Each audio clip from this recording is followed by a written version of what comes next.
सिर्फ एक छोटा सा हिस्सा है, थोड़ा सा टेस्ट पैदा करना, अट्रैक्शन पैदा करना इसका मकसद है, इससे ज़्यादा कुछ नहीं। वो तमाम बच्चियाँ जो जिन तक ये मेरी आवाज़ पहुँचे, वो खुदा के लिए अभी से सीरियस हो जाएं, वो समझें कि ससुराल जाकर उनको ज़िंदगी कैसे गुजारनी है, वो सीखें, अपनी माँओं से इसरार करें कि प्लीज़ मम्मा मुझे सिखाइए कि जब नए घर में अगर मैं जाऊंगी और मेरी किस्मत में लिखा है तो मुझे वहाँ कैसे बिहेव करना होगा। क्योंकि बच्चियों, बहुत बड़ी कुर्बानी एक लड़की देती है कि जिस घर के आंगन में वो खेलती है और लापरवाह और बेपरवाह और बेफिक्र होकर वो ज़िंदगी गुजारती है, और उसकी बहुत सी कमज़ोरियों को उसकी माँ छुपाए रखती है। माँ तो अजीब चीज़ है, वो अचानक जब ससुराल जाती है तो वो एक नई दुनिया में जाती है, जहाँ उसको मोहब्बतें हासिल करनी पड़ेंगी अपने अखलाक से, अपनी अक्लमंदी से, अपनी समझदारी से, नाकाबिल बर्दाश्त चीज़ों को बर्दाश्त करने से। क्योंकि मेरी बच्चियों, मैं ज़रा साफ लफ्ज़ों में कहना चाहता हूँ, ससुराल में इक़्तिदार की, पावर की जंग शुरू होती है।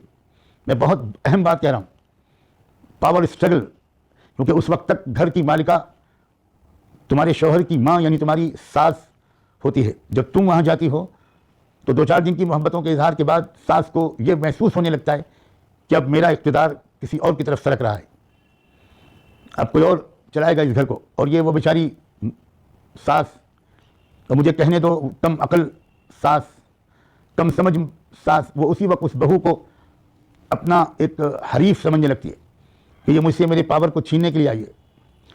वो तुम्हारी शौहर की बहन और तुम्हारी नंद, वो भी अजीब निगाहों से तुमको देखना शुरू करती है।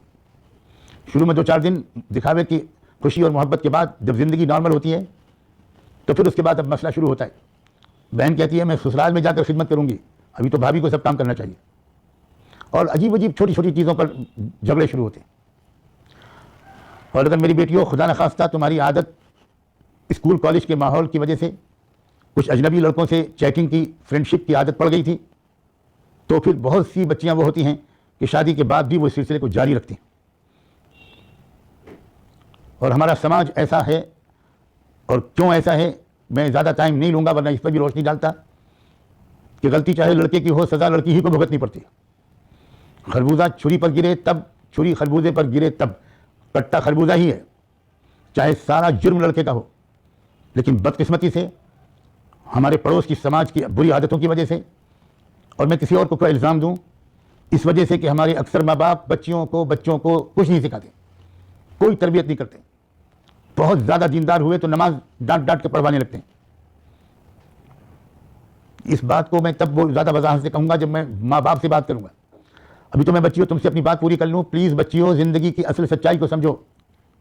बिलाशुबा इस ज़िंदगी को पुरकशिश बनाने में अल्लाह ताला ने मर्द और औरत के अंदर एक दूसरे के लिए कशिश रखी है। ये अल्लाह की प्लानिंग का बहुत हसीन हिस्सा है, लेकिन ये असल ज़िंदगी का मकसद नहीं है। ये हरगिज़ ज़िंदगी का असल मकसद नहीं है। ये तो ज़िंदगी की थकान को हल्का करने और ज़िम्मेदारियों को अदायगी में थोड़ी मदद करने के लिए, थोड़ा रिलैक्स हो जाएं और फिर नए सिरे से नया दिन शुरू करें, नए हौसले और नए इरादे के साथ। असल ज़िंदगी का मकासद कुछ और हैं। तो बच्चियों, प्लीज़ बच्चियों, इस बात को समझो। इसके लिए अच्छी अच्छी किताबों का मुताला करो जो ज़िंदगी का फ़न सिखाएं, जो आर्ट ऑफ लिविंग सिखाएं। और इस्लाम दरअसल ज़िंदगी गुजारने के फ़न का नाम है। इस्लाम खाली बुर्का ओढ़ने और खाली दाढ़ी रखने और टोपी कुर्ता पजामा पहनने और नमाज पढ़ लेने का नाम नहीं है। उस आयशा का चेहरा जिसने भी देखा है, उसने देखा है कि वो अपने दिल के जज्बात को अपनी मसनूई मुस्कुराहट के पर्दे में किस तरह छुपाना चाह रही हैं। लेकिन मैं ना आयशा के माँ बाप का दिल दुखाने वाला कोई लफ्ज़ बोलना जायज़ समझता हूँ, ना अपनी किसी बच्ची पर कोई इल्ज़ाम लगाना मुनासिब समझता हूँ। बच्चियों, तुम सब मुस्तकबिल हो, तुम्हारी इज़्ज़त से हमारी इज़्ज़त वाबिस्ता है। लेकिन प्लीज़ प्लीज़ खुदा के लिए, ये जो कॉलेजों में पढ़ते हुए किसी लड़के से मोहब्बत कर लेना और उससे अपने दिल को सौदा कर लेना अक्सर बड़ी नाकामियों का सबब बनता है। तुम नहीं समझती कि वो लड़का जो तुमको हाई हेलो कर रहा है, जो तुमको आई लव यू और आई मिस यू के मैसेजेस भेज रहा है, तो कैरेक्टर क्या है।